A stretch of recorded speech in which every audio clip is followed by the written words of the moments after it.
राम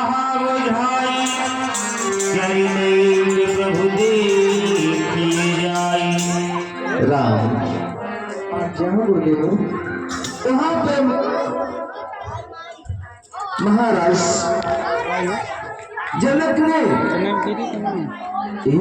अरे रिकॉर्डिंग करो किया है रिकॉर्डिंग चालू करो चालू है ना कि एक सूर्य जनरेशन विनायक से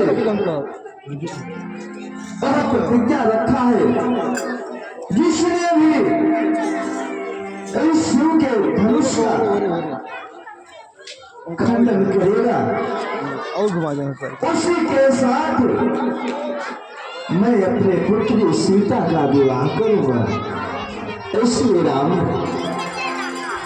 यदि आप दोनों भाई की इच्छा हो तो स्वयंवर भूमि एवं श्री महादेव के चंदेश्वर विनायक का दर्शन करा लाऊं।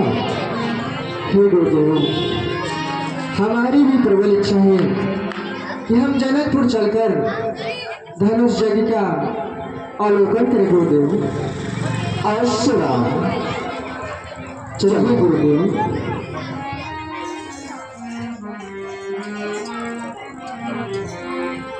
धनुष यज्ञ सुनी रघुकुल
प्रभु देखे जगत कथा मुनि कहा विषेखी।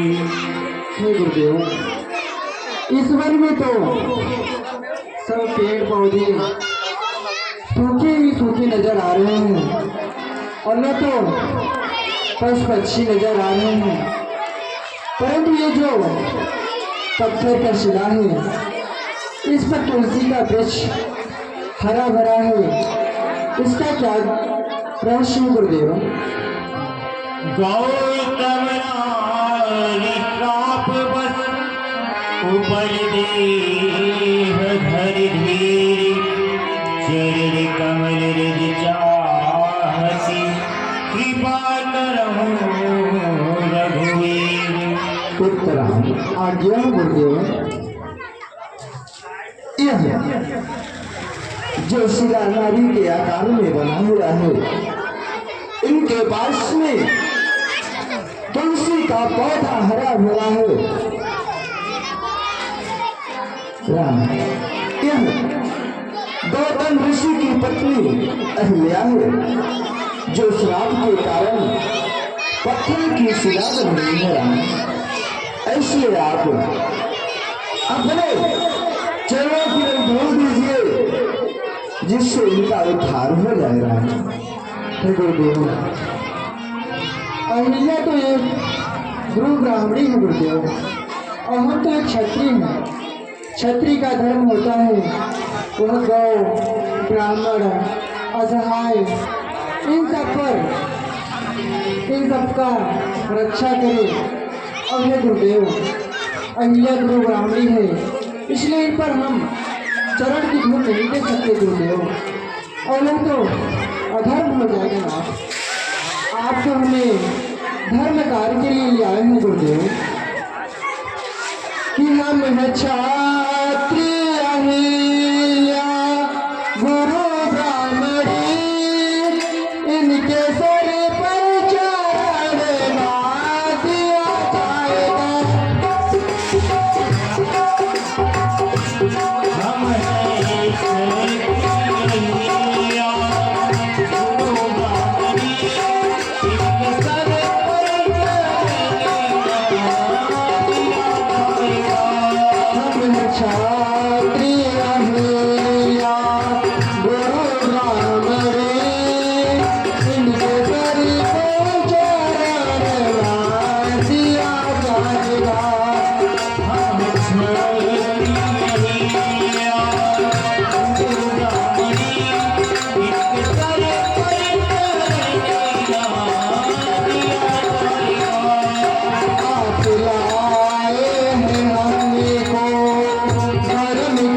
गुरुदेव, आप हमें धर्म कार्य के लिए आया है, यह अधर्म हमसे न कराइए गुरुदेव।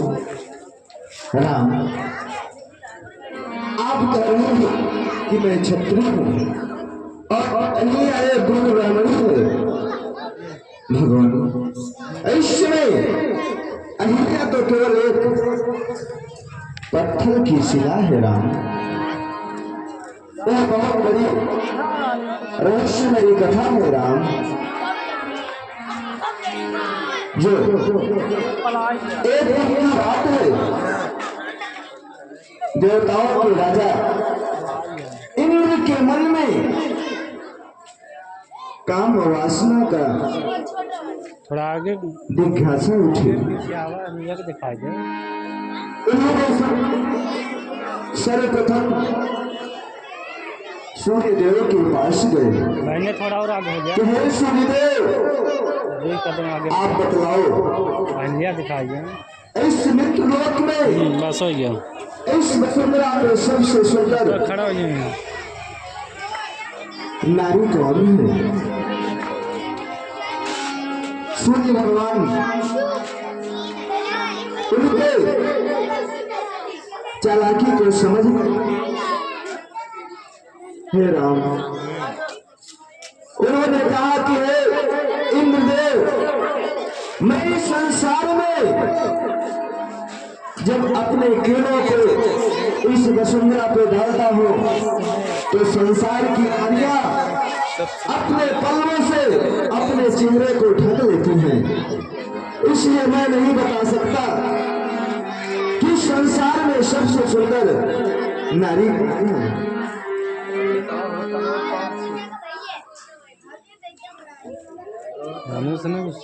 हे राम, इसके बाद देवराज इंद्र चंद्रमा के पास आए। चंद्रमा से कहा कि हे चंद्रमा, तुम तो इस संसार में मित्रलोक में शीतल ही शीतल पहुंचाने वाले हो। आप बताइए किस वसुंधरा पे सबसे सुंदर नारी कौन है? तो चंद्रमा ने कहा कि हे देवराज इंद्र, इस संसार में मित्रलोक में सबसे सुंदर गौतम ऋषि की पत्नी अहिल्या है। वो एक परित्रता नारी है,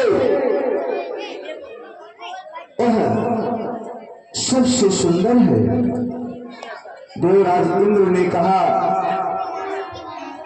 कि हे चंद्रमा, तुम मेरा सहायता करो, तुम चलो अर्धरात्रि में मुर्गे का रूप धारण करके और गौतम ऋषि की कुटिया में कुकू की आवाज लगाओ। जैसे गौतम ऋषि समझ जाएंगे कि भोर हो चुका है, मैं चलकर गंगा जी में स्नान करता हूं। जैसे ही इधर चंद्रमा मुर्गे का रूप धारण करके गौतम ऋषि की कुटिया में आवाज लगाता है, गौतम ऋषि ने सोचने लगा कि क्या कहो, आज इतना लग गई कि मैंने सुबह हो गया, स्नान करने के लिए अभी नहीं गया। तो गौतम ऋषि अपने कमंडल को लेकर मां गंगा के तट तक पहुंच गए। इधर देवराज इंद्र गौतम ऋषि का भेष बनाकर कुटिया में प्रवेश कर जाते हैं। फिर क्या होता है राम? उधर मां गंगा बोलती है कि हे गौतम ऋषि, तुम अर्धरात्रि में मेरे पास आने का क्या कारण है? मैं तो सो रही थी, परंतु तुमने मुझे जगाकर अच्छा नहीं किया। जा, तेरे साथ कुछ हो रहा है। गौतम ऋषि ने वहां से क्रोधित होकर अपने कुटिया के पास आते हैं तो गौतम ऋषि की भेष में देवराज इंद्र कुटिया से बाहर आ रहा था। उसी समय गौतम ऋषि ने कहे कि हे दुष्ट पापी, तुम कौन हो? तुम अपने असली स्वरूप में आओ। तो देवराज इंद्र डर के अपने स्वरूप में आते हैं, बोलते हैं देवराज इंद्र छलिया तो मेरे कुटिया में जिस कार्य के लिए आया था, जहां मैं श्राप देता हूं तेरे शरीर में भंग ही भंग हो जाए। इधर कुटिया के ऊपर देखते हैं तो चंद्रमा ने मुर्गे का रूप धारण करके बैठे हुए थे। जैसे ही भागना चाहा, गौतम ऋषि ने मृग छाल उठाकर चंद्रमा के ऊपर प्रहार कर दिए, जो आज भी चंद्रमा में कलंकित है। हे राम, उसके बाद गौतम ऋषि अपने कुटिया में जाते हैं, अपने पत्नी से पूछते हैं कि हे अहिल्या, तुम तो एक प्रतिभा नारी थी, परंतु तूने पर पुरुष को कैसे पहचान न सकी? इधर अहिल्या डर से कोई एक शब्द भी नहीं निकला। तो गौतम ऋषि ने कहा कि जात जिस तरह तो मौन पत्थर की तरह खड़ी है, मैं श्राप देता हूं तो पत्थर की शिला बन जा। राम अपने पति का पैर पकड़ के रोने लगे, हे प्रभु, मैंने तो गलत किया, आपका स्वीकार, आपका सलाम मुझे स्वीकार है, परंतु मेरा उद्धार कब होगा? गौतम ऋषि ने कहा कि त्रेता युग में प्रभु श्री राम का अवतार होगा और इसी मार्ग से जनकपुर जाएंगे, तभी उद्धार होगा। हे राम, मैं आपको आज्ञा दे रहा हूं कि आप अपने चरणों की रंजोल दीजिए, जिसका अहिल्या का उद्धार हो जाएगा। जोड़ा क्या गुरुदेव? परिषति पदे पावनी जगत बड़ी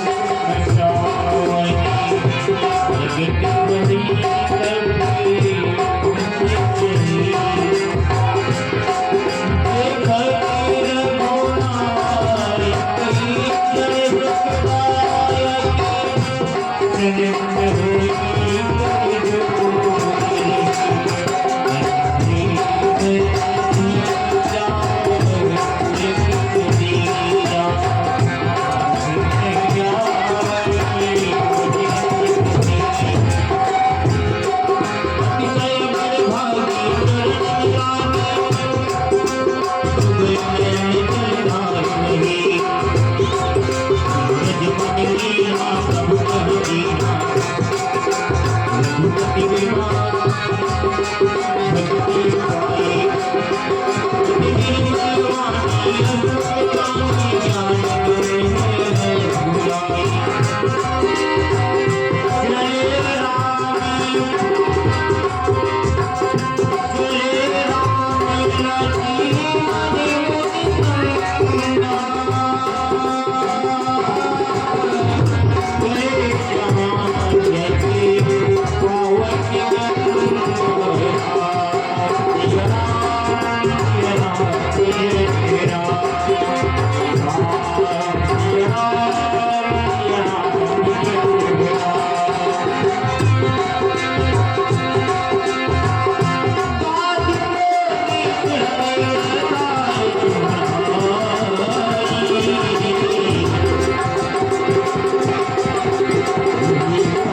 की आवाज है, यह कैसी है गुरुदेव, और इसका क्या रहस्य है?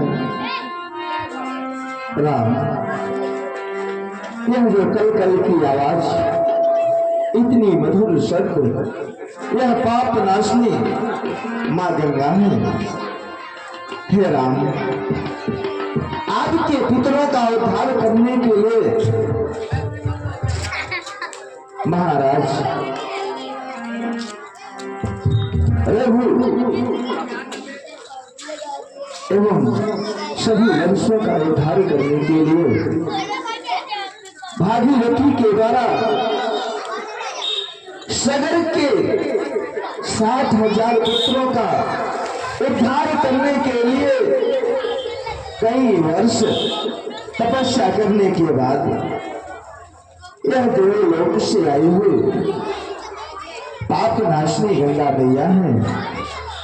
यहाँ जो भी स्नान करता है जन्मों जन्मों का पाप कट जाता है। यहाँ की मरने के बाद भी जो अर्थीया यहाँ लाता है वो भी कृतार्थ हो जाते हैं। ऐसे राम, स्नान करो और दान धर्म करो, उसके बाद आगे की ओर चला जाओ। जो आगे गुरुदेव।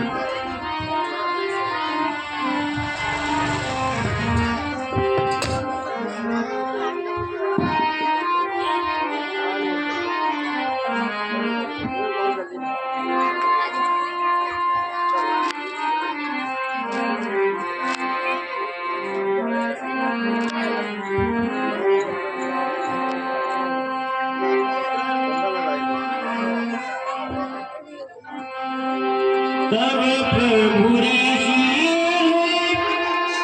समेत आए, विविधि नारी वही देव निभाए। तब प्रभु ऋषि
कहिए गुरुदेव। यह महाराज जनक की औराई बगीचा है। यहाँ से महाराज जनक की सीमा आरंभ होती है। राम, चलते चलते थक गए हैं, आप दोनों भाई भी थक गए हैं, इसलिए आज का विश्राम यही करते हैं। आप दोनों भाई की क्या इच्छा है? हे गुरुदेव, हमारी भी प्रबल इच्छा है कि यह जनकपुर की और आई बगीचा का अवलोकन करे गुरुदेव। अवश्य, चलिए गुरुदेव। हरिनाथ कह कृपा निकेता, उतरी तनु समेता।